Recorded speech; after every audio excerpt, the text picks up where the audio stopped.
Good evening, everyone. I'm going to call this meeting to order. This is a regular session of the Mayor and Council, City of Bisbee, County of Cochise, State of Arizona. This is being held on Tuesday, March 15th, 2022 at 7:01 p.m. in our council chambers.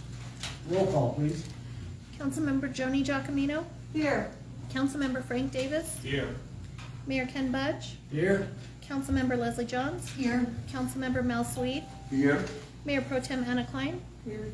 City Staff Stephen Hawkins, City Manager Ashley Coronado, City Clerk Carrie Bagley, Finance Director Joelle Landers, Personnel Director Matthew Gurney, Public Works Director Doug Taylor, City Planner Jim Richardson, Acting Fire Chief Joe Estes, City Attorney. Thank you.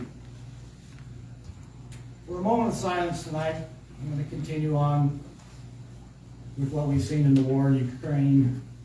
I believe people are living in almost primeval conditions in these besieged cities. So let's give them a moment to hope, and if you would like to pray in their behalf, that things will get better over there and things will subside. So, go ahead.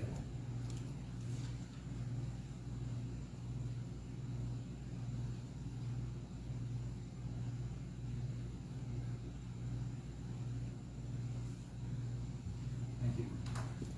We'll have the Pledge of Allegiance.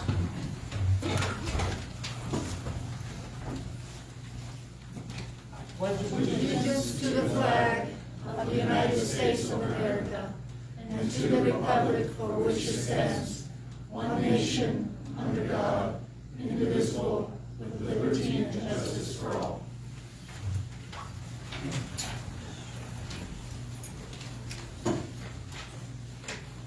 So, under Mayor's proclamations and announcements, I do have a proclamation I'd like to read for tonight. And a small announcement, more or less, more of a remembrance. I attended a memorial service for Millicent Cassoon just, actually yesterday. And I just wanted us to think back. Her husband was one of our council members. Long history of serving the city of Bisbee and the community. I can't even begin to tell you how many different things she's done. I don't know if you would want to chip in, but I do believe that it was one of our great ones that we've lost again that served our community in such a great way. Did you want to say anything, Anna? Millie did serve our community, it seems like forever. I was one of the lucky ones, as were my kids, that had her as teachers. And she was, as my daughter said, she was a whole lot different when she became an older person than when she was a teacher, because we were all afraid of Millie. She was a wonderful, wonderful lady, and she truly cared about our community and everybody in it. And there won't be anybody like her again. Thank you. So, for a proclamation tonight, we are celebrating 60 years of the Premier Alliances. So, when we read this, this is the Premier Alliances 60th anniversary. Whereas Premier Alliances, Inc. was founded in the city of Bisbee 60 years ago by parents seeking better lives for their children with additional needs. And whereas the mission of Premier Alliances, Inc. is improving the lives of people with disabilities, and whereas Premier Alliance has remained a champion of individuals with additional needs through employment, training, philanthropic efforts, and partnerships in Bisbee and throughout Cochise County. And whereas Premier Alliance is celebrating its 60th anniversary throughout 2022, and whereas the city of Bisbee is a community that supports these and any efforts to improve the lives of people with additional needs. Now, therefore, be it resolved that I, Ken Budge, Mayor, City of Bisbee, Arizona, do hereby proclaim March 15th, 2022 to be Premier Alliances Day. And we have somebody here to accept this. Derek? from Premier Alliance. So I'd like to give him a moment to say something, and I'll give him his proclamation. Thank you. Thank you, Mayor and Council, for this recognition. I'll be brief. I just want to say that I've lived in Cochise County for 15 years. Much of that time has been spent back and forth in Bisbee in a previous life as a reporter. And I'm happy to say that I've been a Bisbee resident for the last year. And I don't think it's any coincidence that Premier Alliances and so many other amazing nonprofits started in this community. People of Bisbee, in my experience, have been consistently kind and compassionate, and we think that that ethos is ingrained in our organization and in our mission of improving the lives of people with disabilities. And through our efforts and with the continued support of the community, we really look forward to another 60 years of improving the lives of people with disabilities. Thank you very much. Thank you. Thank you.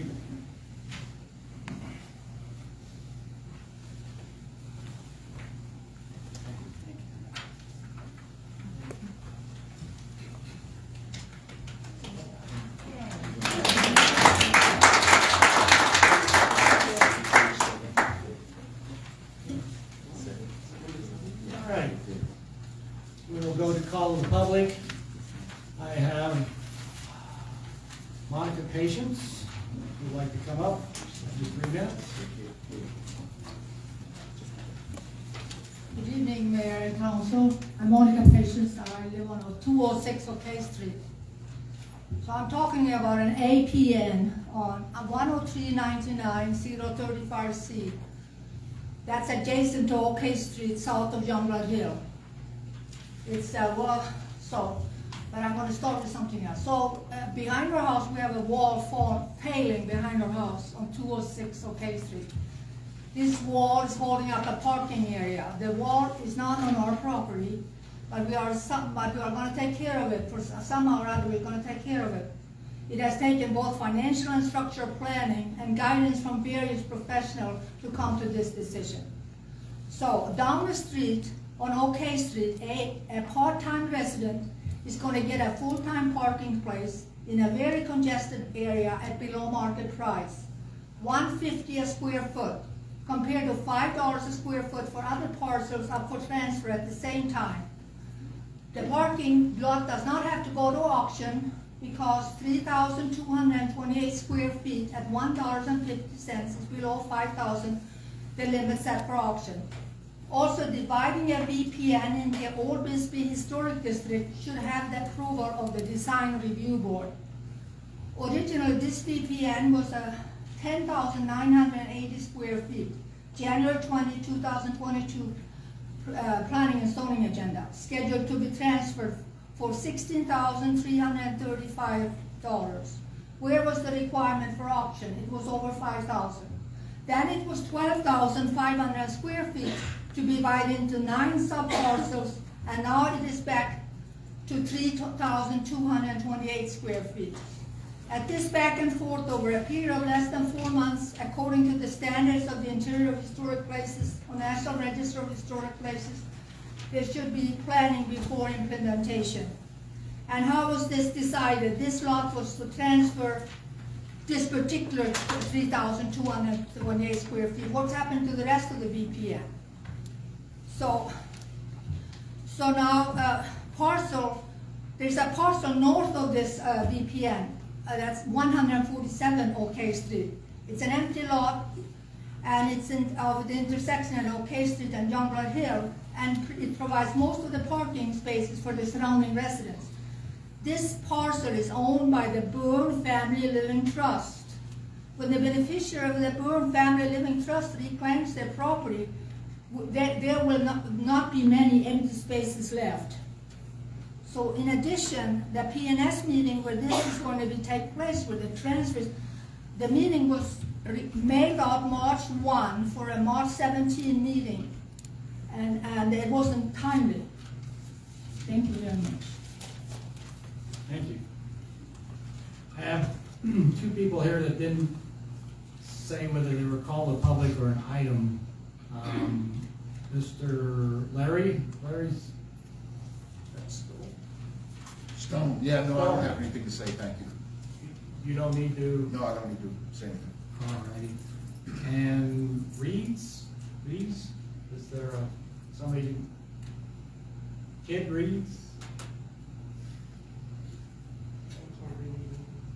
Not sure. You signed up number 2 on the call to the public? Rick Myers? Rick Myers? Is that-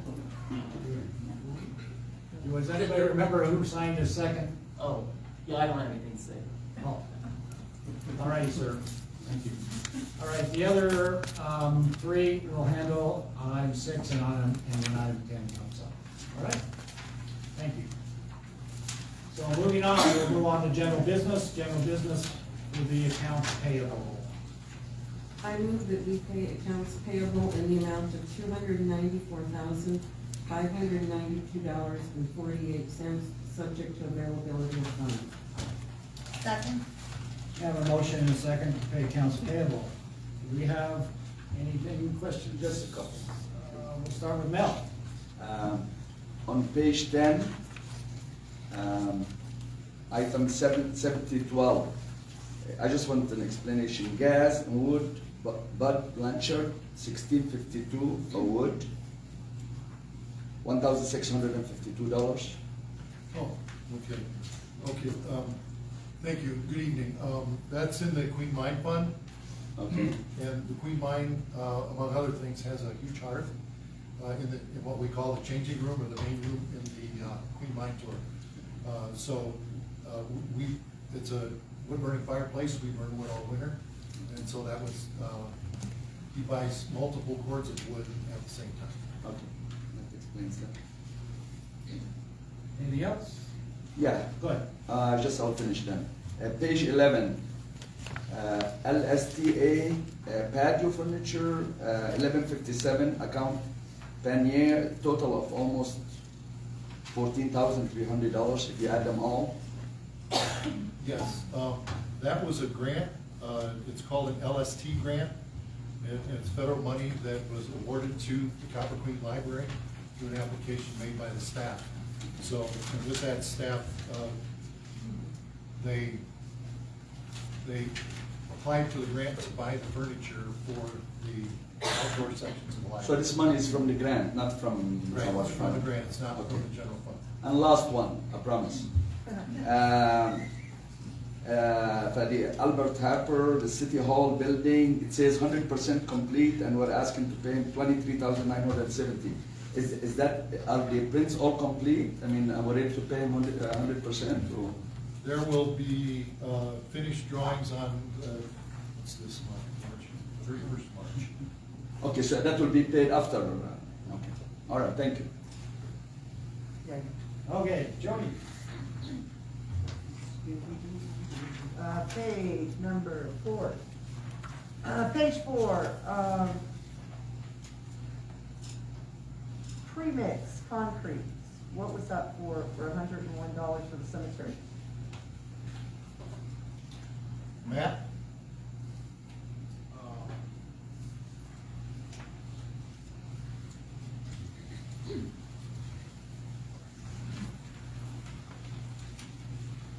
I'll have to get back to you on that, I'm not sure at this moment. Okay, at the bottom of the page, Public Works Admin, it says credit, ADOT transfer conference, and then you go to the next, there's 2 of them for $990. Is that like that's how much the conference cost, or does that include all the travel? What did it pertain? That is for the conference, and we do get that reimbursed. Or we're in the middle of trying to get they do where you have to apply to get that paid back, and we're in the middle of applying for that, but that is for a conference. We being the city, is that what you mean? Yes. Oh, okay, I didn't understand, Yes. thank you.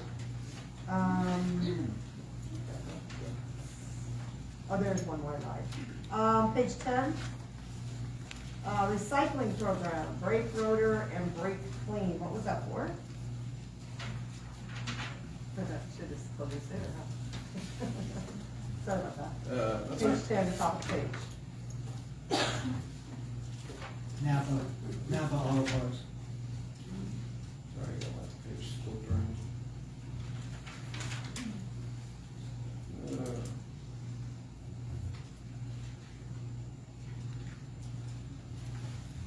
Exactly is that?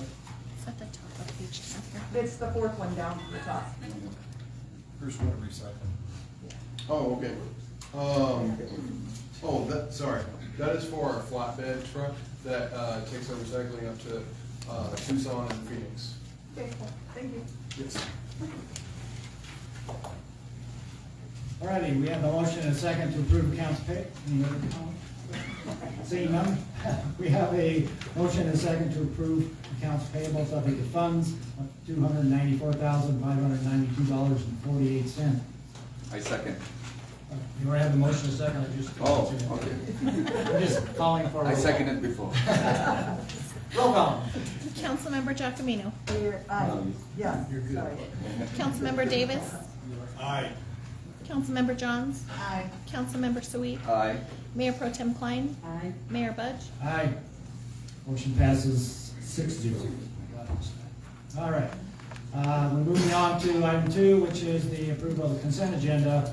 We have a appointment for some person for the Evergreen Cemetery, one for the Library Board, and a resignation from the Police and Fire Advisory, and then a park and facility use permit for the Blues and Bisbee for some parking places on Saturday, September 17th, there by the ballpark.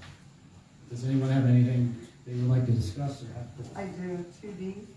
You'd like to pull D, anything else? Seeing none, I move to approve the consent agenda items A through C. Second? Have a motion and a second to approve consent agenda items A through C. Roll call? Councilmember Giacomino. Aye. Councilmember Davis. Aye. Councilmember Johns. Aye. Councilmember Sweet. Aye. Mayor Pro Tem Klein. Aye. Mayor Budge. Aye. Motion passes unanimously.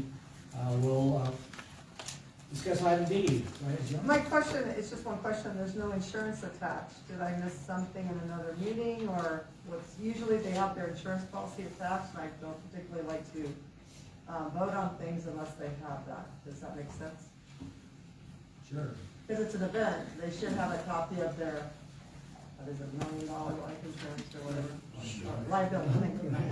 Liability. If it's Yeah. not included in here, I can definitely follow up with them and provide it if you guys want to approve it based on whether or not we receive that, or if you want to hold it till the next meeting. They're requesting the parking spaces, not the event location. I would rather you have it before we vote. That's It's not till September, so it's not like it's imminent. They're trying to work on advertising for their event, so that's what they were in a hurry for. I move that we table this item, bring it back with the insurance approval. I second. Okay. All those in favor signify by saying aye. Aye. Motion passes. Okay, we'll table the next meeting. All right, moving on to item 3. This is a discussion and possible approval of a settlement agreement and release on the Beauvais matter. And I'm going to recuse myself from way back before I was mayor. I did testify on this, so just so that there is no conflict of interest, I will be turning this over to my mayor pro tem.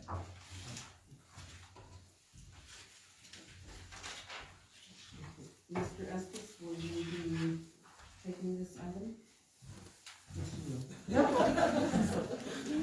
I guess we're not gonna do it then. Mayor Pro Tem and Council, as you all know, we had this lawsuit that was served against the city. It's been almost a year now. Went through a settlement conference with the Superior Court judge. We came to a tentative agreement with the plaintiff on resolving this case. There are some issues with how the case was handled and how the city processed things. And it is a recommendation that we accept that the council accepts the settlement agreement, which provides for the payment, and then we'll also be bringing this back at the next council meeting, or the first council meeting in April, for a second part of what's in the settlement agreement, which is a public apology to the plaintiff on this matter. Are there any questions? Anybody have questions? No. I move to approve the settlement agreement and release the Beauvais matter. Second? We have a motion and a second, to approve the settlement agreement and release on the Beauvais matter. Mr. Coronado? Councilmember Takamino? Aye. Councilmember Davis? Aye. Councilmember Johns? Aye. Councilmember Sweet? Aye. Mayor Pro Tem Klein? Aye, motion passes 5-0.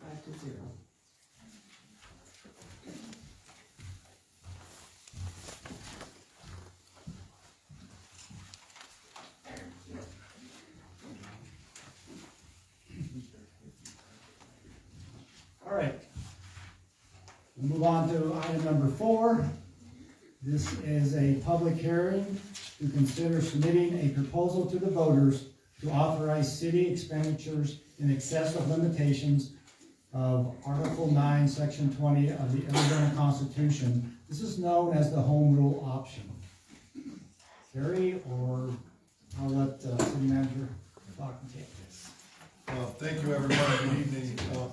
As many of you know already, we operate the BISP budget on an alternative expenditure limitation, which is embedded in state law that allows us to spend in excess of a limitation that was set back in 1979 and 1980 for all cities and towns in Arizona. The limitation that was imposed upon the city in 1979 was $1,600,000. Okay, now I can think of a couple of city departments whose budget is larger than $1.6 million, and so we opted, and I can't recall when it began because I probably wasn't here, but when it became apparent that our city budget would be in excess of $1.6 million, then the council started going through the process, which requires a vote of the people. And what that ballot issue will say is that we approve expenditures in excess of our limitation amount. And Carrie, I believe we'll have a number to put in that ballot issue. The current limit's about 3.6 million.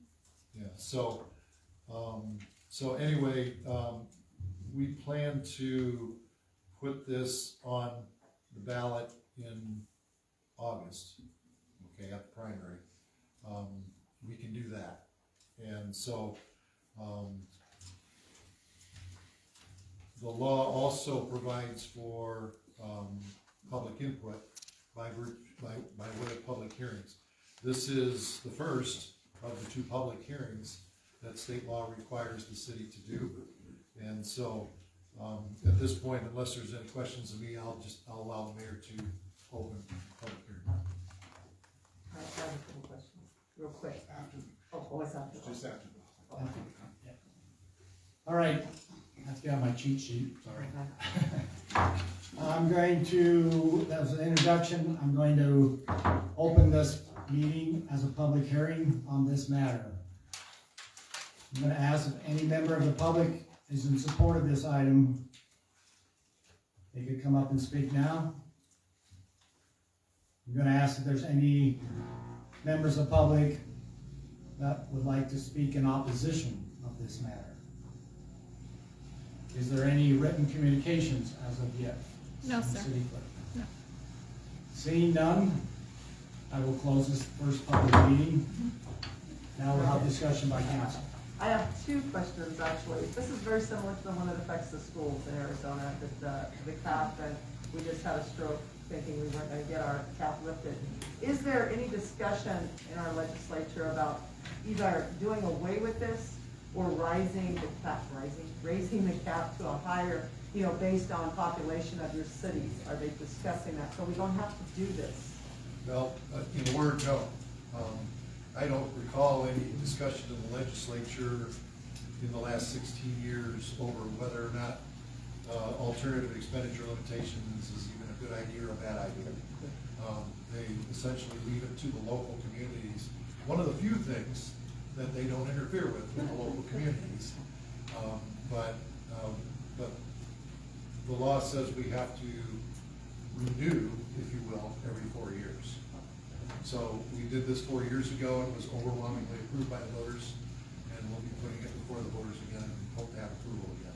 So I guess my second question is kind of sort of answered.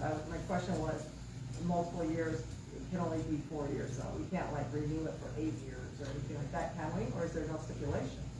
Well, actually, there is something in state law that only a few communities have taken advantage of, and the words aren't going to be legally correct, but the idea is permanent. Okay? Now, since we've never investigated the possibility of having a permanent expenditure limitation, I think we'd have to do a lot more research to determine whether or not that's a good route for Bisbee. So, but there is that option, but I'd want to explore that a little more deeply before we decide. Okay. That's what we do. Mel, go ahead. Okay, so this goes on the ballot. Will the, an amount will be set, or will be open-ended? So it will be a specific There will be an expenditure limit set. set, okay. The idea is to, instead of the limits set by the legislature back in the 70s, Okay.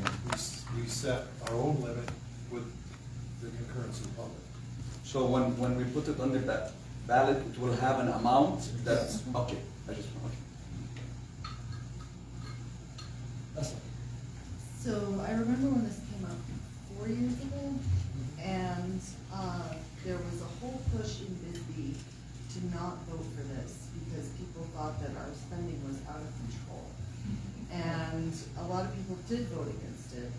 And I just wondered if that happens to happen again, like what is our recourse if this doesn't pass? Well, I think I mentioned a moment ago that we have a couple of departments whose budget is higher than $1.6 million. Yeah. And it won't be, well, won't be very long at all. Our payments to public safety retirement system will be in excess of $1.6 million. Okay, so the impact will be basically putting the city out of business. Now, I don't know if there's any legal issues that Joe wants to discuss, but I'll just read you what's on the Arizona Auditor's website for what happens if the voters reject a home rule proposal. If the voters do not approve a home rule proposal on the ballot, the constitutional expenditure limitation applies. And the city or town may not submit a new home rule proposal to the voters for at least 2 years. However, the city or town may submit to its voters a permanent base adjustment or one-time override as described in voter-approved expenditure limitations. So essentially, it can be detrimental because then you're limited to the constitutional expenditure limitation and you have to work around that. And you can't, you can, the following year you can try to do a one-time override, or you can try to do a permanent base adjustment the following year. But you have 2 years that you can't bring back the home rule expenditure limitation. Okay, great, thank you so much. It's not great.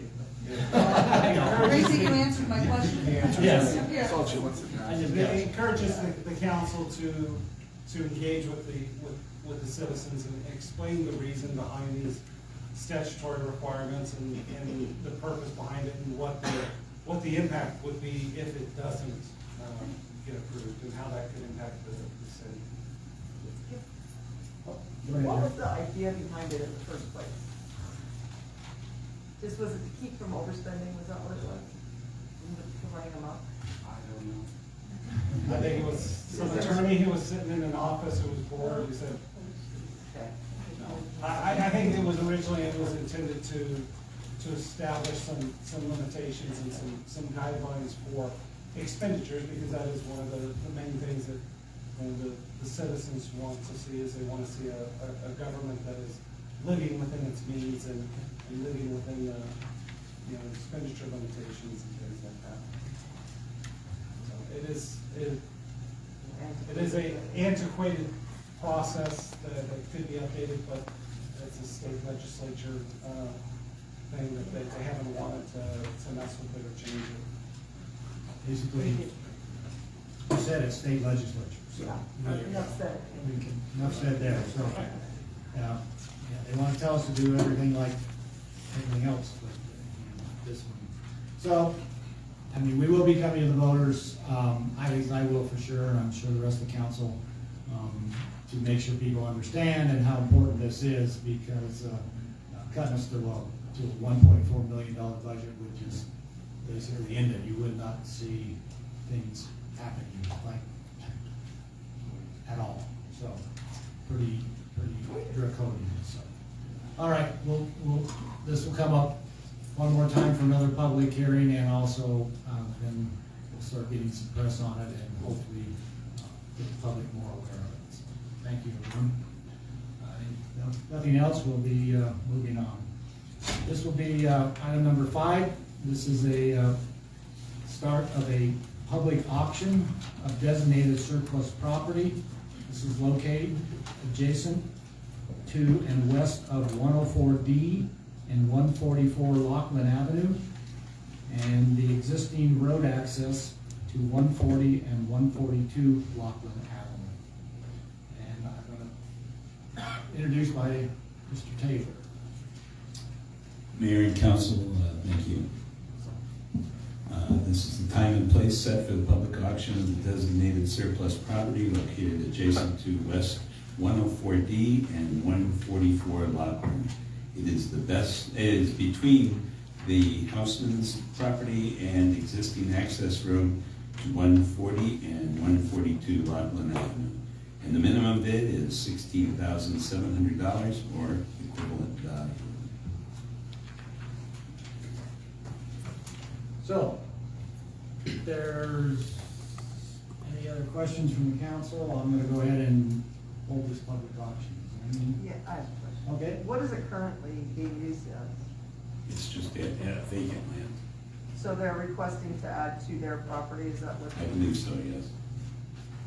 These have been in the queue since, not maybe this one, but since before the COVID Zoom meeting, so we're just trying to do a little house cleaning here. We can't hold a public auction unless we're doing it in public. So That's correct. it's been a real slog here for getting backed up. Any other questions? Okay, this is the procedure. This is the time and place that has been designated for a public auction of certain real property that has been designated as surplus city property.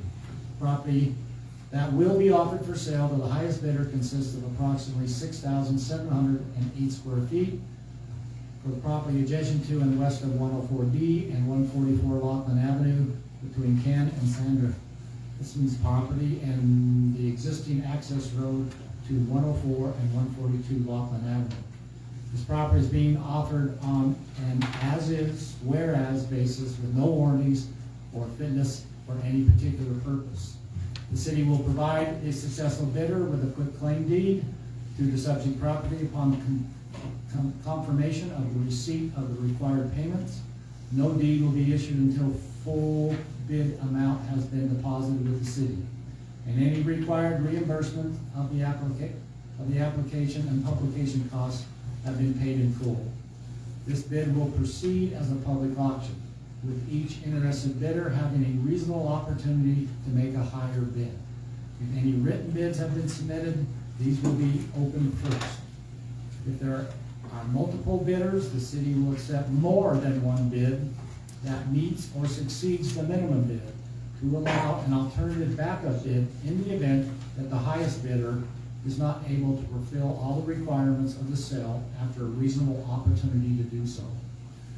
The minimum bid for this property has been set at $16,700. That's $2.50 per square foot. We will now open the bidding process. Do I have any written bids? No. Okay. Do I have a bid? Would you provide your bid, please, and your name? Ken and Sandy Huesman for a bid of $16,700. All right, we have one bid, the amount of $16,700. Do I have any other bids? Going once, going twice. Seeing no other bidders, I move that we accept the bid in the amount of $16,700 made by Sandy, Ken and Sandra, and authorize the mayor and staff to complete the transfer of subject property to the acceptable bidder upon the payment of all required compensation subject to the conditions of the sale. Second? Actually, do we have a motion? Was that a motion? That was the motion. Yes. All right. So we now have a That's a lot second. of reading, okay? I got two more to do. Yeah, I can hardly read this. All right, we have a motion, we have a bid, and we, from this motion and a second. All those in favor of approving this, I'll vote. Councilmember Giacomino, Aye. Councilmember Davis, Aye. Councilmember Johns, Aye. Councilmember Sweet, Aye. Mayor Pro Tem Klein, Aye. Mayor Budge. Aye, motion passes unanimously 6-0. All right, we have next item is item 6. This is will be another public auction of designated surplus property located on a vacant parcel described on the north half of APN 10360-249, lots 19 and 20, located primarily south and across the right-of-way from 125 Star Avenue. Go ahead, Doug. And this is the time and place set for the public auction of the designated surplus property located primarily south of across the right-of-way from 125 Star Avenue. It is a vacant parcel described as the north half of APN 103-60-249, lots 19 and 20, and that the minimum bid is set at $7,980 or equivalent value. Okay, thank you. We have one person signed up, or two people, I guess, Amy and Rod. Okay, Amy, you come up. Thank you, Council and Mayor. I just wanted to say that Rod and I recently purchased 127 Star Avenue. Access to this lot across from 125 Star Avenue is going to requires an easement, would require an easement across our property currently. And I just wanted, before the bidding begins, I wanted people to know that we don't have an intention to grant an easement. Thank you. Okay. So any bidders, make up. All right, this will be the procedure for the sale of this property. This is the time and place and has been designated for a public auction of real property that has been designated as surplus city property. The property that will be offered for sale, the highest bidder consists of approximately 6,000 square feet for a vacant parcel described as the north half of APN 10360-249, lots 19 and 20, located primarily south of and across the right-of-way from 125 Star Avenue. Again, this property is being offered on an as-is, where-is basis with no warranties of fitness or any particular purpose. The city will provide the successful bidder with a quitclaim deed to the subject property upon confirmation of the receipt of the required payments. No deed will be issued until the full bid amount has been deposited with the city and any required reimbursements of the application and publication costs have been paid in full. This bid will proceed as a public auction with each interested bidder having a reasonable opportunity to make a higher bid. If any written bids have been submitted, these will be opened first. If there are multiple bidders, the city will accept more than one bid that meets or succeeds the minimum bid to allow for an alternative backup bid in the event that the highest bidder is not able to fulfill all the requirements of this sale after a reasonable opportunity to do so. So the minimum bid for this property has been set at $7,980. This is $1.33 per square foot. I will now open the bidding process. Do we have any written bids? No. I will accept any bids on this. Do we have any bids? I'll do the minimum. Please state your name and your bid. My name's Kurt Ayers. Okay. And minimum, and your bid is? $7,980. All right, we have a current bid of $7,980. Do I hear any second bids? Go ahead. Rod Burkert, 8,100. We have a bid now of $8,100. Do I have a third, a backup, another bid? Go ahead. 12,000. 12,000. Okay, we have a current bid of 12,000. Do I have a second bid? 12,200. We have a second bid of 12,200. Do I have another bid? 12,004. 12,004. Do we have another bid? 12,006. All right, I'm going to move this along, and we're gonna go up at least 400 per bid. Do I have a bid of 13,000? 13. 13,000. Do I have a bid of 13,400? I have a bid of 13,400. Do I have a bid of 13,800? Well, let's make it 14.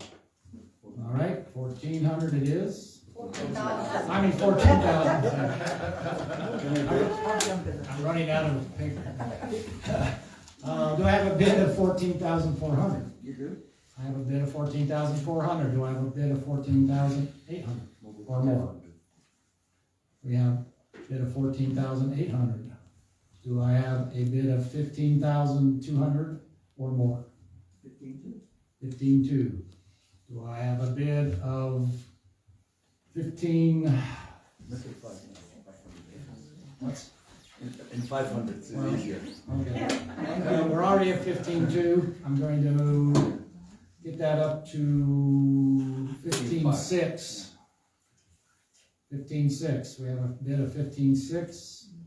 Do I have a bid of 16,000? Yes. I have a bid of 16,000. To move this along, we're gonna go up in 500 implements. We have a bid of 16,500 or more. We have a bid of 16,500. Do I have a bid of 17? I have a bid of 17. Do I have a bid of 17,500? I have a bid of 17,500. Do I have a bid of 1,800? I have a bid of 1,800. 18,000, sorry. Do I have a bid of 18,500? I'm done. So you do not have a bid of 18,500? 18,000. All right, I have a bid of 18,000 with a backup bid of 17,500. Any other bids? Bids going once, going twice, would be sold at 18,000. Could you restate your name, please, for the record? Amy, A-M-Y, and Rod, R-O-D, Burkert, B-U-R-K-E-R-T. All right, and we have a backup bid of 17,500 from Kirk Ayers. Mr. Ayers. All righty, so I move that we accept the bid. Second that. An 18,000 from the 18,000 and a backup bid for 17,500. I'll second that. We have a motion, a second, to accept the bid for 18,000 and a backup for 17,500. Roll call, please. Councilmember Giacomino, Before I vote, I had a question. Oh, I'm sorry. I Yeah, just moving along. I know. Please stop. Actually, I have two questions. Why is there such a discrepancy in each one of these parcels? One parcel was $2.50, this one was $1.33, the next one coming up is $5. Do we not have some set, we've had this discussion before, is there not some, what's the word, criterion? I'll let the city manager handle this, but my understanding is that they go out and go ahead.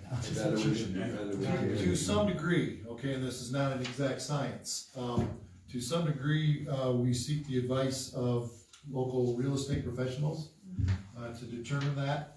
Land values do vary a little bit from place to place.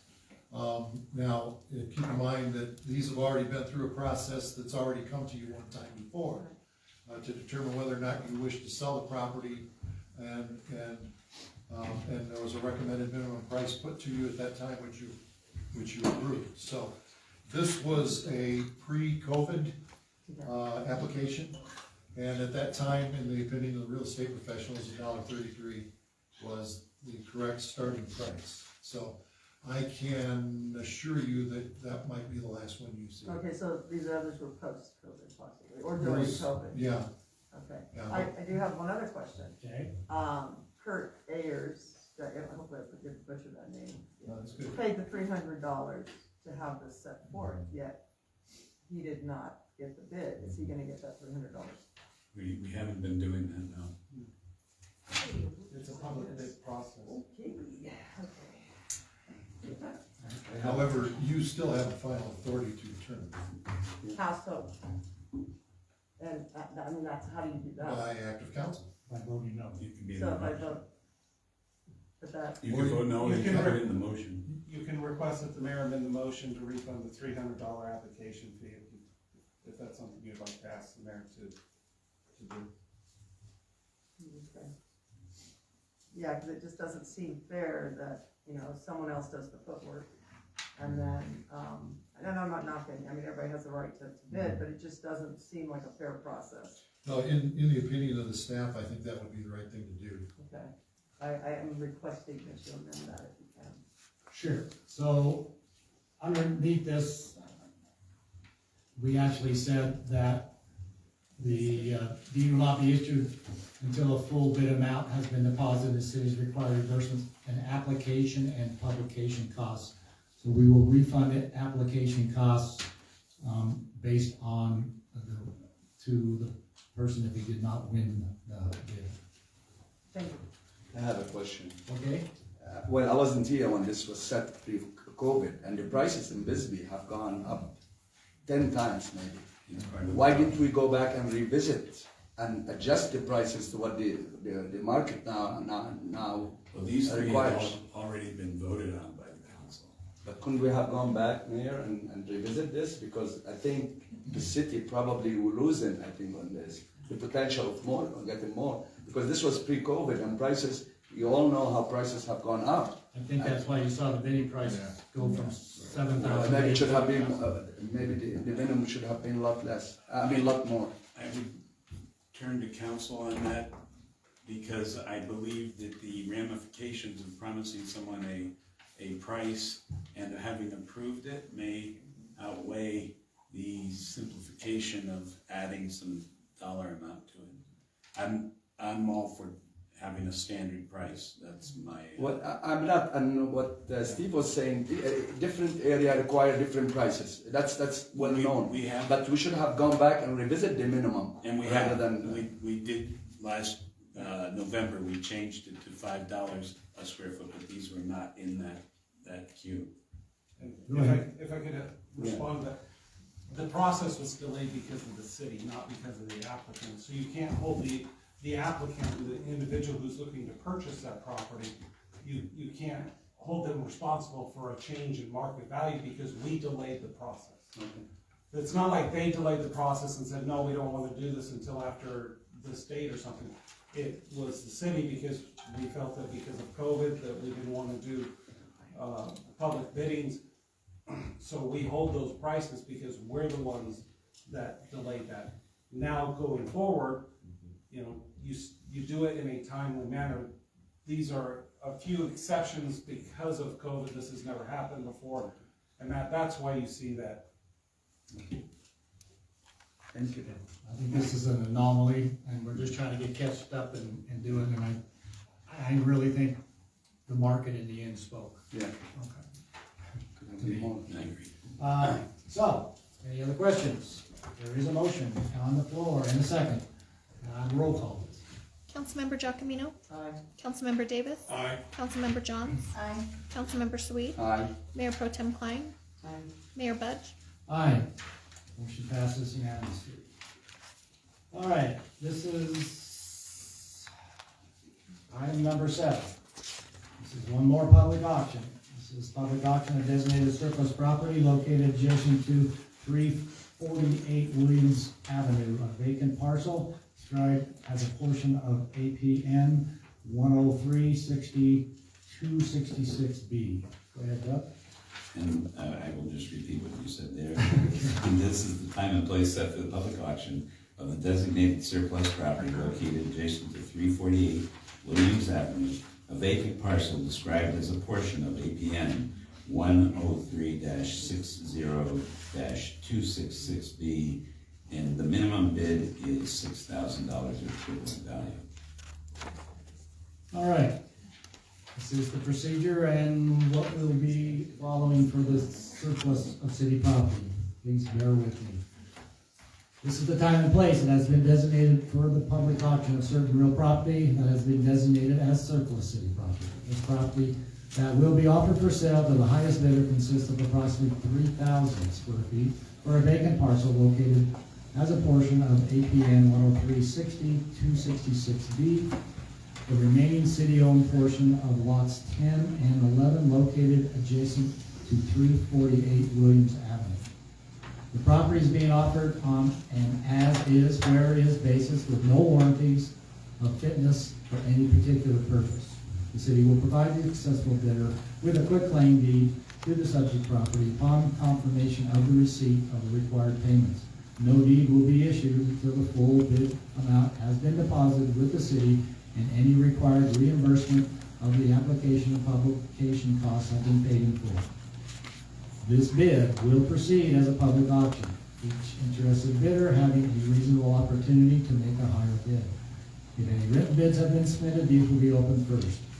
If there are multiple bidders, the city will accept more than one bid that meets or succeeds the minimum bid, to allow for an alternative backup bid in the event that the highest bidder is not able to fulfill all the requirements of the sale after a reasonable opportunity to do so. The minimum bid for this property has been set for $6,000. That is $2 per square foot. We are now opening the bidding process. I will amend this that if the applicant is not the winning bidder, that his application fee will be refunded. Do we have any written bids? No. Submitted. I'll open the bidding process. Do we have a bid? Minimum bid is $6,000.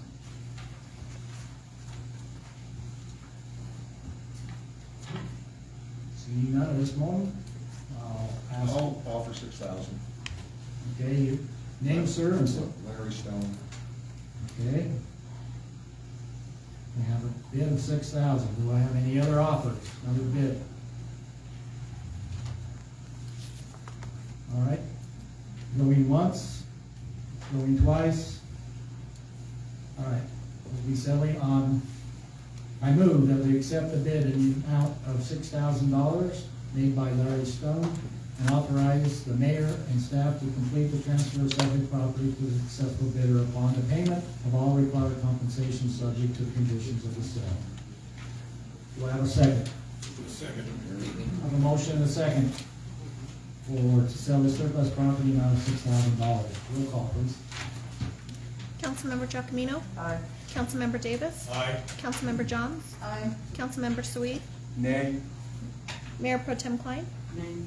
Mayor Budge. Aye. Motion passes 4-2. All right, moving on to item number 8. Discussion and possible approval of ordinance O-2203. This is authorizing the sale and transfer of city property located adjacent to 4 Spring Canyon, Queen Street, located southeast of Tombstone Canyon, not yet established parcel number.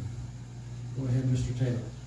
This is a portion at the corner of Spring Canyon and Queen Street, and the property requested for transfer is 413.80 square feet at $5 per square foot, which is this is now in the current queue. That would be a total of $2,066. This piece of property has been parked on for 15 years and used by the adjacent neighbor, and they would like to continue that by purchasing this piece of property. The vacancy was caused by a paper street of Queen Street, which is stopped by a 15 to 18 foot boulder, and there is no street up to that. That's behind the water tower on Tombstone Canyon, and there is no street that has ever been there. And this piece of property is at the very beginning of that Queen Street, which is at that point only a paper street. So I submit that for your knowledge. And this is not going to public auction because, you just explain that? It's under $5,000, which we have a minimum bid number that if it's under $5,000, it does not have to go to public auction. It can be purchased by the applicant, if you approve. But it also has to have some only use for that property. That isn't a stipulation that we've required in the past. We do require, and they have performed that. You have it in your packet. We have required that they obtain a survey of that because it's a portion of a property, but that we don't have. They are the abutting property owners, but that isn't a requirement we've had in the past. All right, Joan. Is, I see in here you have a mineral certificate. So the minerals are included with this? And if so, what, to what depth? It says 40 feet right now. Yeah, it's 40 feet. Oh, that's what I was trying to find. Yeah, the mine owns from 40 feet down. It's on Exhibit A, legal Okay, description. that's what I missed it, so, thank you. Go ahead, Ann. And the water company does not need it No. for access or anything? No, they're okay. They have other property there. If you Google them, or not Google them, but if you select them on the GSI, it does say water company and mine, but they do not have any claim to it. And they have letters releasing the applicant from that concern. I have one question is, they're buying the first little section, which is, of course, comes right off Spring Canyon. Now they're gonna have the surplus property city that basically is just a strip that's ours back there, that could be sold again to somebody or them. It could be, it could be sold in the future. There wasn't a designated APN lot, so they're offering to do this, and it's at your discretion. The only thing that bothers me a little is it's like landlocking whatever could happen on that other section. And the only thing that would be landlocked by it at this time is actually a piece owned by the city. It's a small piece of land owned by the city. There is access for those at the top of that hill from the other side. So, Yeah, I saw the map. yeah. It's, anyway, it's pretty hilly up there. All right, any other questions? Yeah, just Go a ahead. comment and a question. I mean, potentially this could create problem for us for the other property. So I think for the city, in the interest of the city and for future references to sell the other property, I don't think this is my opinion, should be considered for selling. Yeah. Any other comments or questions? I'll entertain a motion. Mayor, Oh, go ahead. just if I could, Yeah. I was just looking at the ordinance, and because this property hadn't been declared as surplus by privately include in the motion, that the motion would include, in addition to the ordinance, that the property is declared surplus. All right, I'll entertain a motion. If anybody wants. I move that we approve ordinance 0-22-03, authorizing the sale and transfer of city property located adjacent to Four Spring Canyon, Queen Street located southeast of Tombstone Canyon, not just established parcel number, and that this property is designated city surplus property. In the amount of, What is $2,066. $2,066. Thank you, and it is surplus property. I'll second. We have a motion and a second to approve ordinance O-2203, authorizing the sale and transfer of city-owned property adjacent to Four Spring Canyon. Roll call, please. Councilmember Giacomino, Nay. Councilmember Davis, Aye. Councilmember Johns, Aye. Councilmember Sweet, No. Mayor Pro Tem Klein, Nay. Mayor Budge. Aye, motion fails 3-3. That's a tie. All right, moving on to item number 9. Bear with me while I get down there. Discussion of possible direction on a petition received from Jeff Harris related to the decision made by mayor and council to reject the Harris protest and rehear the matter with certain stipulations. At this point, I would hear from Mr. Harris that actually is the single signer on this, if he cares to make any comments. Seeing that he's not here,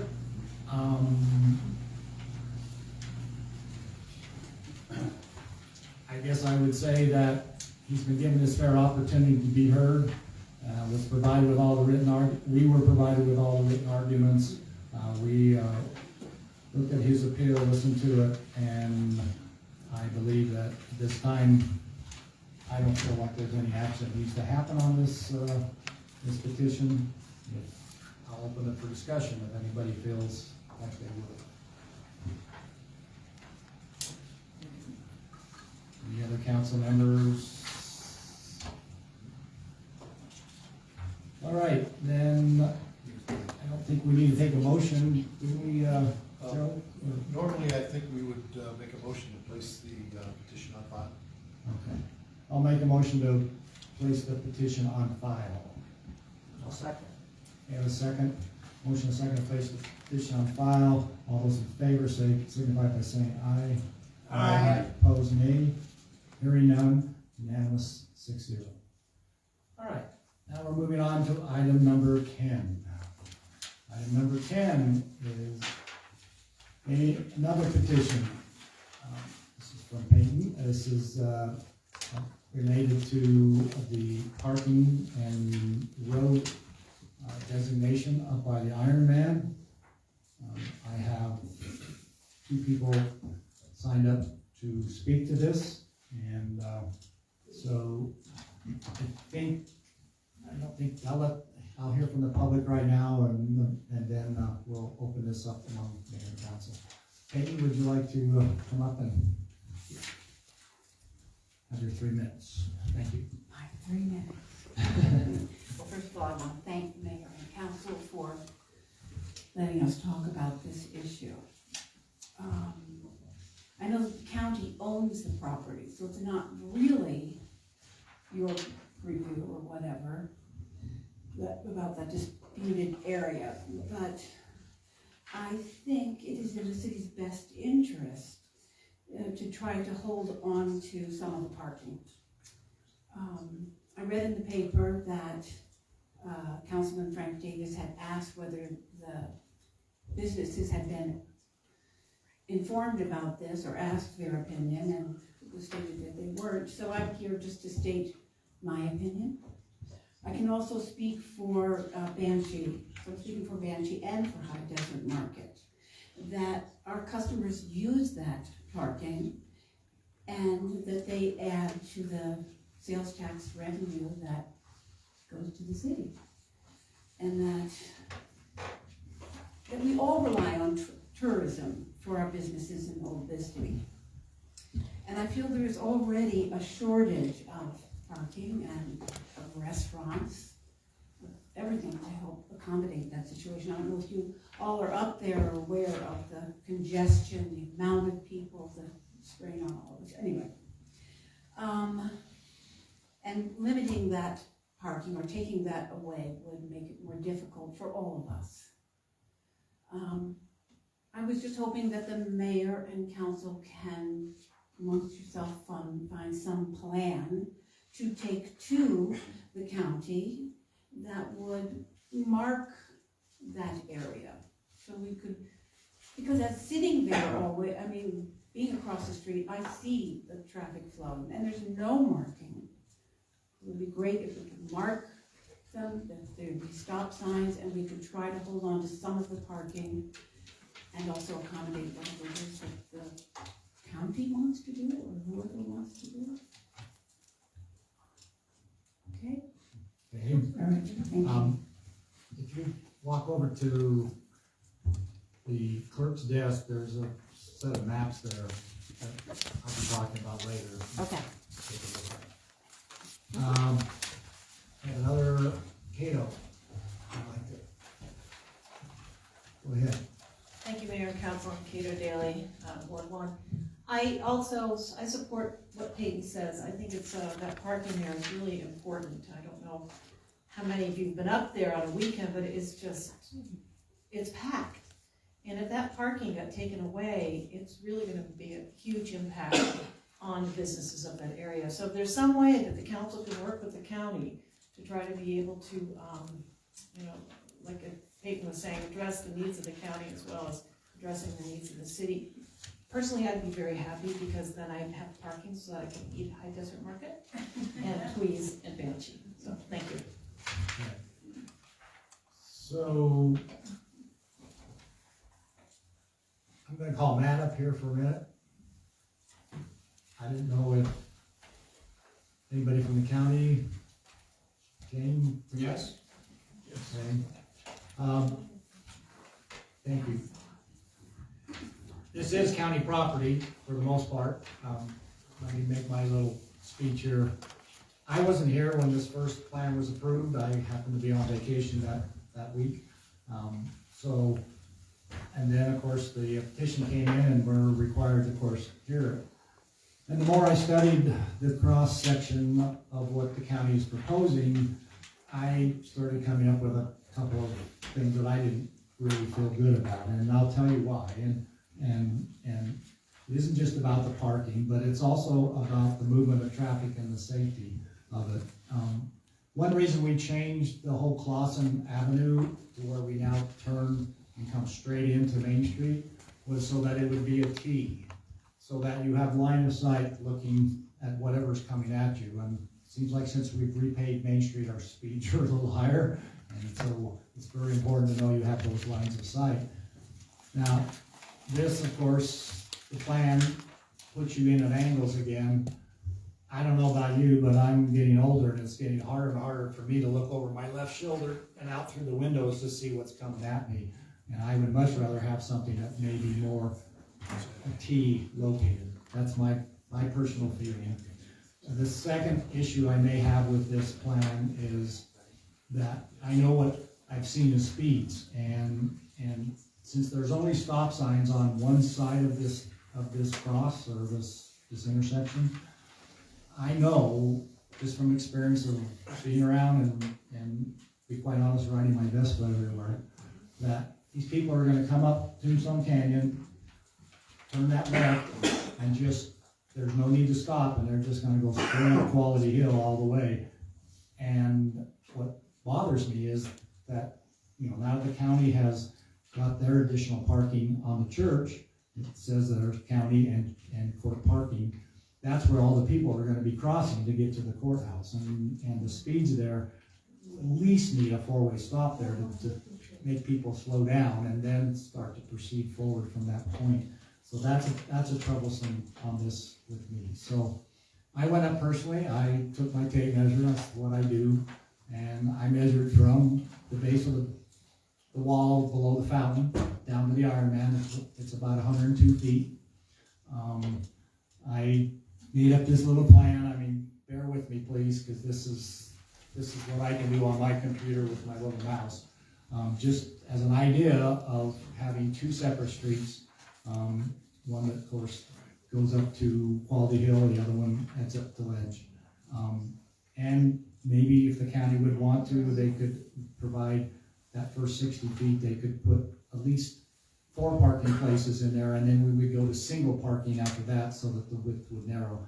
You need about 18 feet deep for each car and 9 feet wide. So I also measured from where the church wall is over to the back of the parked cars by Contessa's. That's also 100 feet. It narrows down to 75 feet, so that's why you have to go to the single car. But the way I've looked it out, and it's very rough, I know, but it could be 10 spots. So, but let me clarify, this is entirely up to the county. It is their property, it's their decision. We as a city decide where our streets, how we put a stop sign in or how we do something else. So I just want to let Cato, Peyton and the rest of you know, ultimately it is a county decision.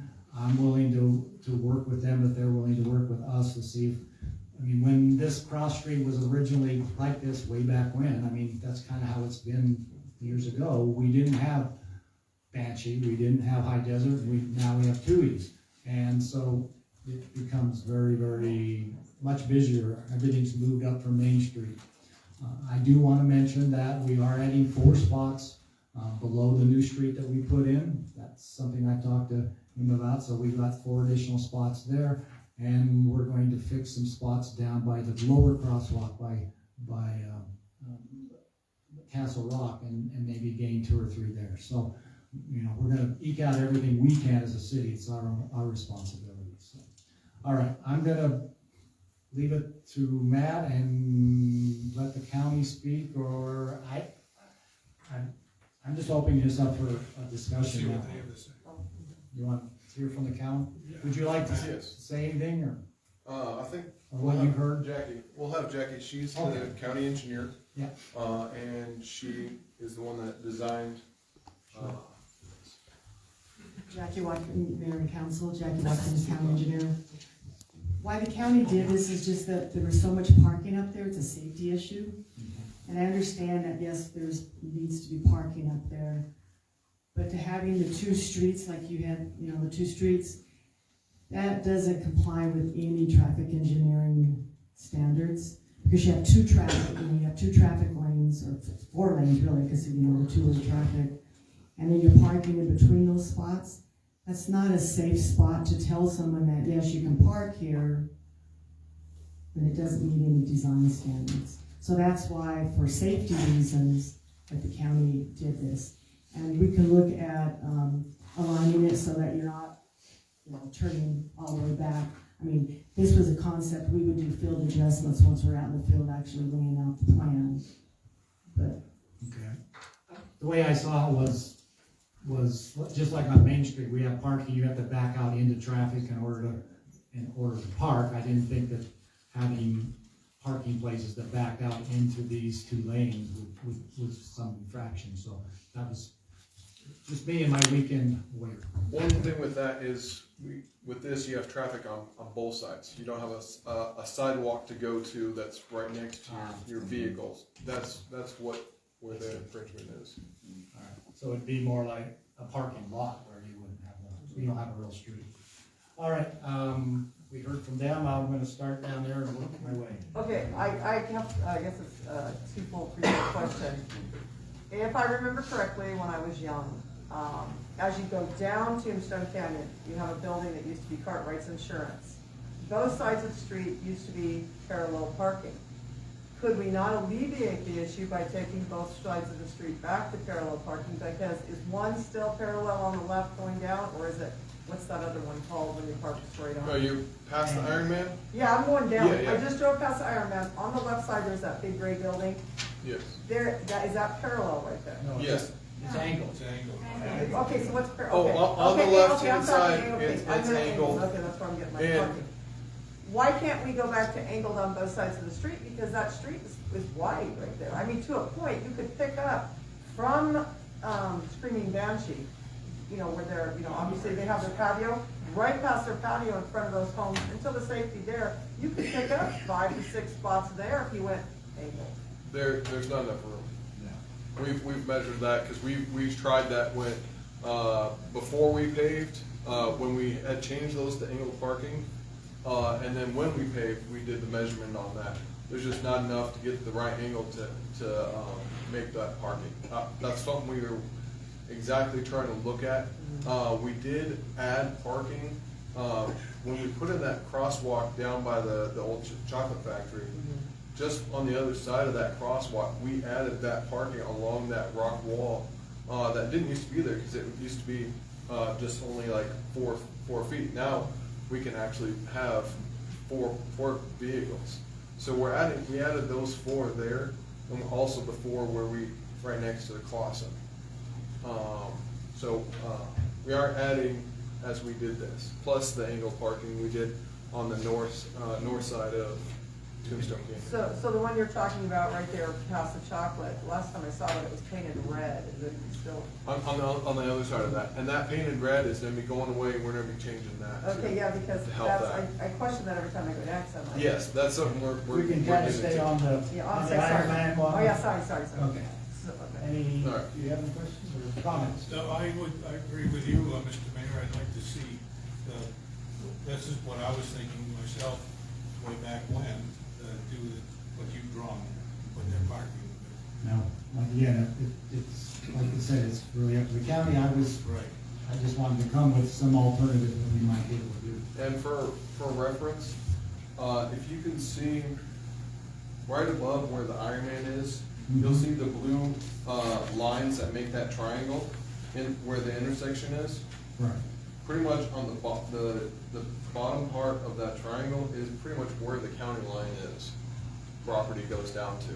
So, I mean, even if we said, okay, we won't have parking up above that, and we'll have it below, you'll fit two cars in parallel parking. I measured it's 60 to It's not a big. 30 feet. You can't park right behind the Iron Man anyway, it's too big. Yeah, so we might be able to add 1, maybe 2 at the most. Let's move along. Anna, go ahead. I have to agree with Ms. Watkins and the county. It is a safety issue. And to answer those that have asked before I'm up there every weekend. And yes, there's businesses there now, but there was back then, way back when, Contessa's used to be the courtyard, and then it became Old Timers. Tui's was Stencils, and Benji was a gas station. I mean, there have always been businesses there, and there has always been a parking issue. My concern is for public safety. And if there's any event we know that there have been things that have happened up at the courthouse, and if police and fire need to get there, and they don't bring just 1 or 2 vehicles, they bring everything, and they need that access. So I will always err on the side of public safety. Any other comments? I have another question. Well, I wanted to speak to that too. I live in Old Bisbee, I'm there every weekend, I see all the traffic coming through, I'm very aware of the parking, and this hasn't been brought up, but I attend church at St. Pat's, and trying to get out of there after 5 o'clock mass when there are 40 cars that were never parked there 20 years ago, it gets really impossible, and it's scary. I've seen so many accidents almost happen right there, that I do support the county's plan. But I'm very encouraged to hear that we're making other parking spaces around Old Bisbee, because that is obviously a problem.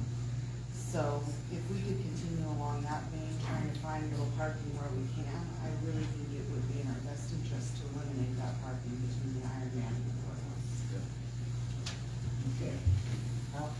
My other question, I guess, is, as was stated, there is no design that fits for parking there that you stated, no legal engineering, right? That's what you just said? Not if you have 2 traffic Right. roads going next to each So other.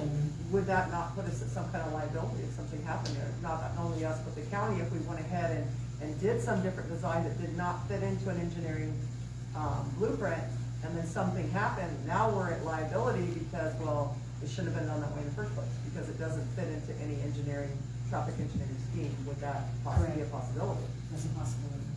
And I mean, that right there in its sense bothers me, but I feel that we do need to seek more parking up there, because parking is an issue. We all know that. Yeah, well, that's why it was brought before us, and I'm gonna let the city manager finish this up. And I just wanted everybody that signed the petition to hear all the facts and understand what's going on. And so, go ahead. Just a question for Ms. Watkins. You now have a lease with St. Pat's for the lower St. Patrick's lot? We do not. We're currently negotiating with the state. Okay, so, but there's the sign there that says court parking? Yes. Okay. Do we have any idea at this point, with just a couple weeks it's been there, how much that lot's being utilized? I do not know. Because, I mean, if that's not being fully utilized, that might be another outlet, for parking. Could we And I apologize, Rich Karashnik, County Yeah. Administrator. Sure. You don't have to apologize for being the county administrator. And if you have exclusive rights to that one, then we couldn't go up and negotiate with the church too. Maybe you would allow us to also negotiate if it isn't gonna overwhelm you guys. Absolutely. You know, except for Sunday and Saturday evening, you know, the main uses for all of St. Patrick's assets are generally by the county. Whether it's approved or not approved, that's where people park. Correct, and I just want to say, you know, this is I know we're talking about it's county and county engineered, but this is a cooperative Yes. venture. You know, this was a conversation that we had when Mr. Pauken, and I've heard, and it was the safety issues. It's always, you know, let's knock on wood, thankfully, nothing has happened, that emergency vehicles didn't have to go off. So, and you heard for city council in the previous, the fire, the police department, everyone's in support of this, and I'm always thankful for a good relationship with the city of Bisbee. So, and I understand the issues of parking that were mentioned. Unfortunately, there's just no good answer. You know, engineering standards, we have to comply by those. If we don't, and if we try to avoid those to create additional parking, then not only the county, but the city will be liable for any kind of accidents, and we know accidents occur there all the time. So I'm extremely thankful nothing has happened to this point. I also have been in Bisbee over the weekends and attended St. Pat's Church, so I see the issues and I hear them on a daily basis, and I think this is a good plan going forward.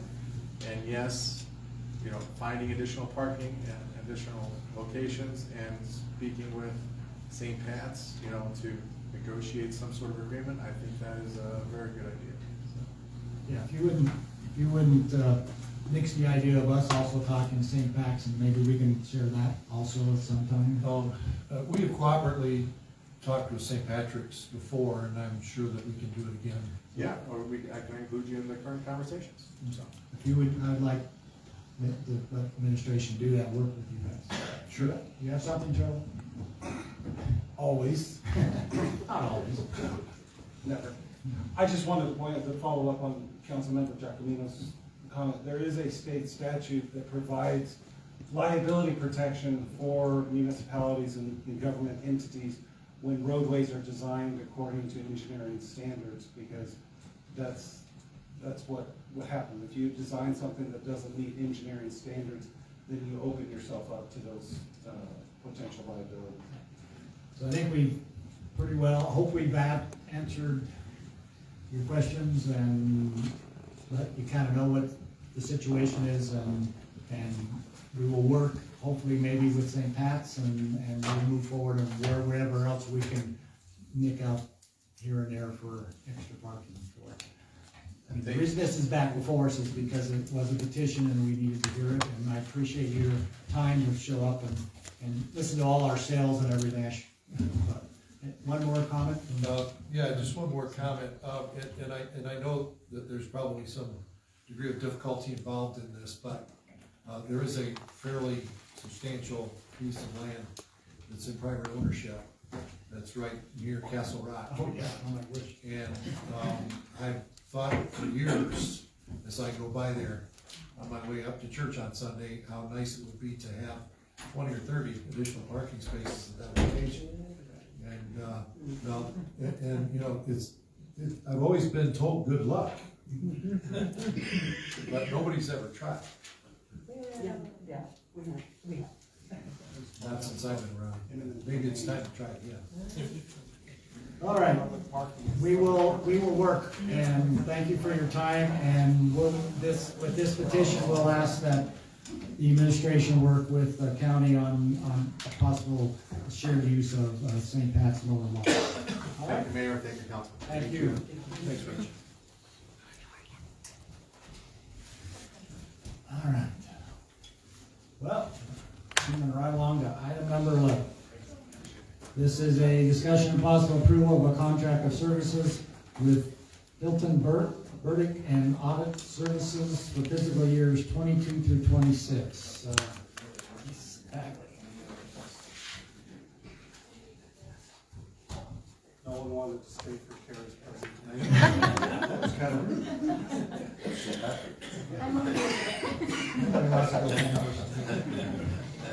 Mayor and Council, the 5-year contract for auditing services with Hinton Burdick ended with this last fiscal year.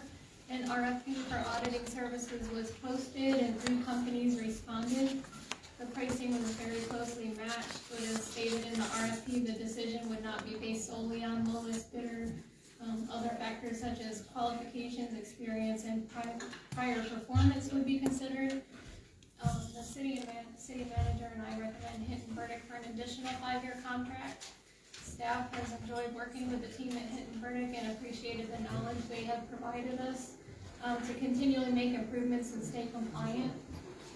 Furthermore, the established working relationship will help in the coming months with many changes and new projects on the horizon. All right. Any questions? Yeah, what was the difference in bids? About 1,000. Just 1,000 on? So have we ever worked with any of the other guys before? We used Buster Chapman for 16 years prior to Hinton Burdick. The other bidder, Buster and Chapman, we used them for 16 years up until 2016. Mr. Mayor? Yeah. I just want to comment that, you know, I have worked with both of these firms. In fact, there's only one other firm I've worked with in 16 years in Arizona. All of these firms are highly respected firms and do a good job. Right now, I think with some of the stuff that we're going to be doing in terms of dealing with, particularly with the PSPRS situation, that it would be advisable to stick with the firm that we have a current relationship with, because before we go to the point where we make final decisions on how we're going to deal with that situation, we will have conversations with our auditing firm. Hinton Burdick has a reputation for being very open to their clients between audits. And I think that this year in particular, or for the next 12 months in particular, that's a relationship that I would prefer to have. All right, recommendations from administration. Another comment? Yeah, I think this is just too comfortable. We're just going with the one we know. Maybe we can have a different perspective. Maybe we can bring in, maybe that's what you're comfortable with, but what's good for the city?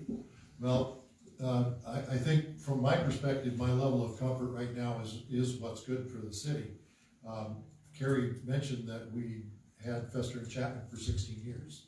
Okay, they had a good long run here, and I don't disagree with you, Mel, that there will be a point where we should say, okay, let's look at a different auditing firm, because that's exactly what you did at the end of 16 years with Fester. Yeah. So, you know, I don't disagree with you, but I think right now, and with particular situations that we've got going on, I feel more comfortable if we stay with the same auditing firm for the next round.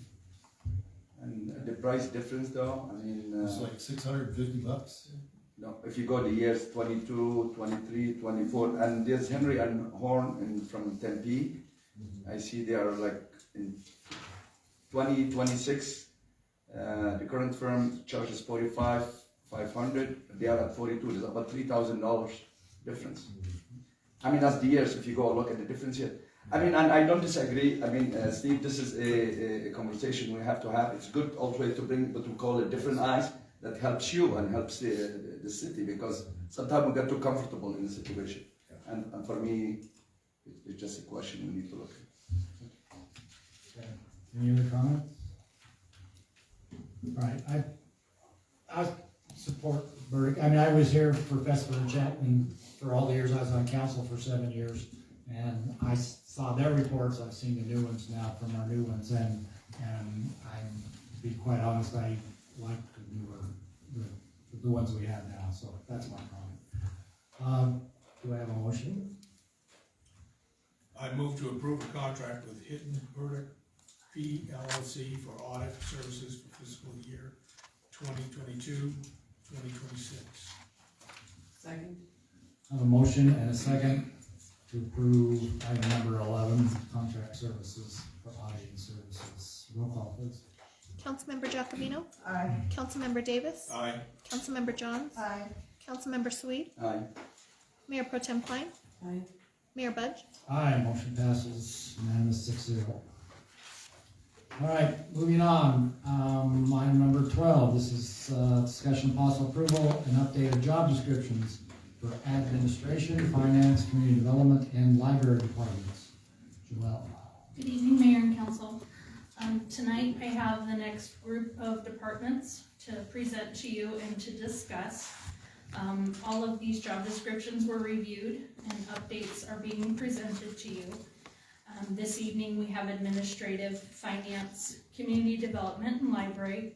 Administrative goes across the board because we have administrative assistants at the Queen Mine, Public Works, things of that nature, and that is why that's kind of sectioned off by itself. And also before, I wanted to add clarification.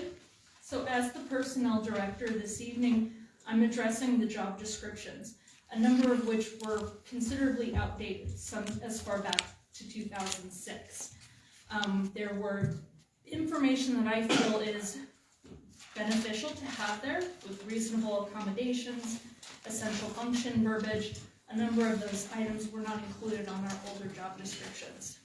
So to present our best self as an employer, especially with the number of vacancies and kind of the different environment we're in right now with jobs and postings and looking for employees, I really felt it was important to really address that, to show that, you know, yes, we have looked at this within the last 10 years. We've addressed, we've come, you know, where we need to be.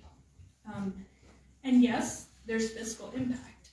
And I do have that included because there is fiscal impact for those 12 employees. We had 12 full-time employees that were below $15 an hour. And it was, you know, we wanted to present that as kind of a step in the right direction. And so while there are budget implications, I just wanted to make mention that this evening and my intention is to update the job descriptions, and budget implications and things of that nature will be discussed further when we get into budget meetings and whatnot. So I may not have made that clear last time. Quickly, what is the overall, where did I miss the overall financial impact of this one? You have it in your packet. I don't know, this Should be the third page down if it's in the same order. There are 2 employees. Oh, okay, 2570. Mm-hmm. Just got to turn my head off. Yes, and that's for 2 different departments. Right. So. Any other questions? Go ahead. Not so much a question as a statement. I'm glad you're looking at all the job descriptions, and you've told us that you are going to be doing this for everybody up to the minimum of 15. I hope that holds true for all departments. I do have the Civil Service Commission scheduled for next Wednesday, March 23rd, which we will be bringing and presenting the police and fire departments. I have done extensive research, spreadsheets, worked with our finance director, Ms. Bagley, to really just show as much information, comparables, what our actuals are, looking at the 941 reports, etc. I won't go much further into that. So the intention with that meeting next Wednesday is that I will be able to have council action to bring to you the first council meeting in April. So I'm trying to keep on. Little by little. Well, I saw it here, I just had to turn my head. No, I studied it all, but. More questions or comments? I'm just a little confused. In your job description, you have your executive assistant, and that's for who? The first one that's in the packet, it says executive assistant ranging from 31,000 to 43,000. That is not a currently active position. So I guess my question with that is, why are they required to have a certificate from the Department of Corrections to supervise inmates? Are they an assistant that's out in the field, or? Typically, there's a number that, that requirement is listed on a number of the positions for the perhaps executive assistant, city clerk, deputy city clerk, that when we had inmates, that was the point of contact for that. And so at that time, yes, that's what it was part of the executive assistant job description. Not knowing whether or not we will need that in the future, I didn't feel it necessary to remove that. So as far as the administrative assistant and the office assistant, they're requiring that also. So is that meaning that you're gonna have many points of contact then? Is that what it is? Or, that's why I'm just a little confused. I'd like to jump in on that. Sure, Okay. please do. Historically, and it's not just here, but Right. one other place I used to work, that used inmates, it was typical to have as many employees certified, I guess that's the word we use now, to deal with inmates as possible, all of them if we can. It's not to establish a pecking order or supervisory control. It's just that there are, the rules are so strict, and I know you're familiar with them. Right. That, one uncertified person making the wrong mistake can lose the entire crew for a period of time.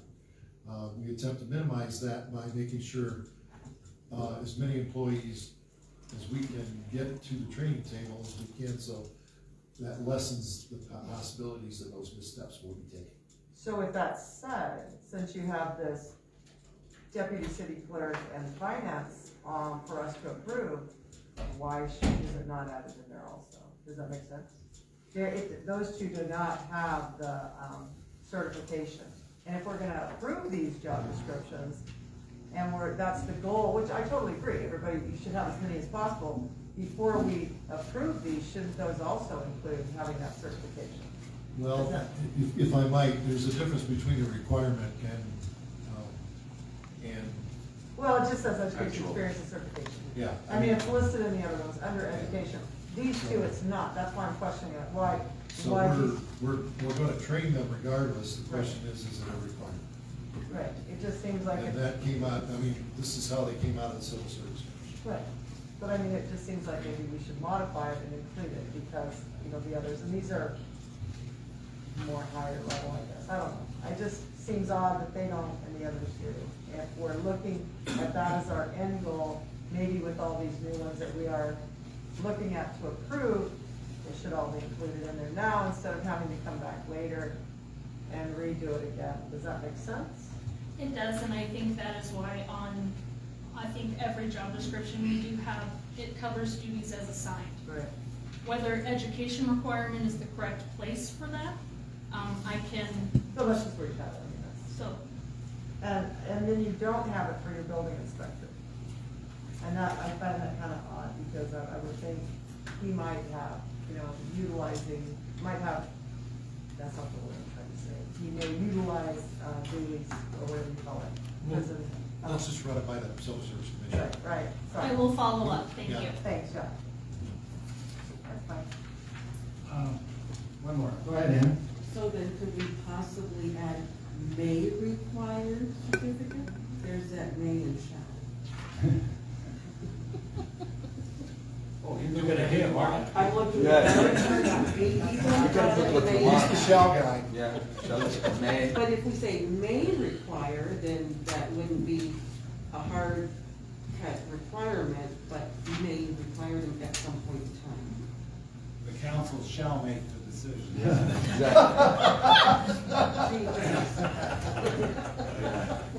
She can add that. We'll let that one run up to the Civil Service Commission too. Bring that up to them. Yes, sir. Any other comments? Just or good job, you questions? did enough, thank you. Thank you. All right, I'll entertain a motion for item number 12. I move to approve the updates to the job descriptions for the administrative, finance, community development, and library departments. I second. A motion and a second for item number 12, update the job descriptions. Roll call, please. Councilmember Giacomino. Aye. Councilmember Davis. Aye. Councilmember Johns. Aye. Councilmember Sweet. Aye. Mayor Pro Tem Klein. Aye. Mayor Budge. Aye, motion passes 6-0. Thank you. Moving on. We got two more. We got item number 13. This is approval and resolution R-2204 to accept the City of Bisbee Bus Title 6 document for 2022.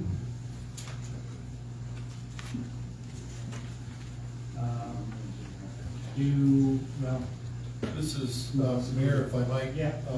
This is a requirement of the 5311 program, which is, the 5311 program is the program that actually puts the money into the system so we can pay for the buses and the drivers. So, it's a federal requirement that we adopt a resolution in this form. So that sounds like boilerplate. It's very boilerplate. Anyone have any? Good, no hands. I'll take a motion. I move to approve resolution R-22-04 to accept the City of Bisbee's Bisbee Bus Title VI document for 2022. Second. I have a motion and a second to approve resolution R-2204 to accept the City of Bisbee Bus document for 2022. Roll call. Councilmember Giacomino. Aye. Councilmember Davis. Aye. Councilmember Johns. Aye. Councilmember Sweet. Aye. Mayor Pro Tem Klein. Aye. Mayor Budge. Aye, motion passes 6-0. That moves us down to the city manager's report. Okay, thank you. I'll be very brief. Earlier this evening, you accepted the resignation of Heather Logan from the Police and Fire Advisory Committee.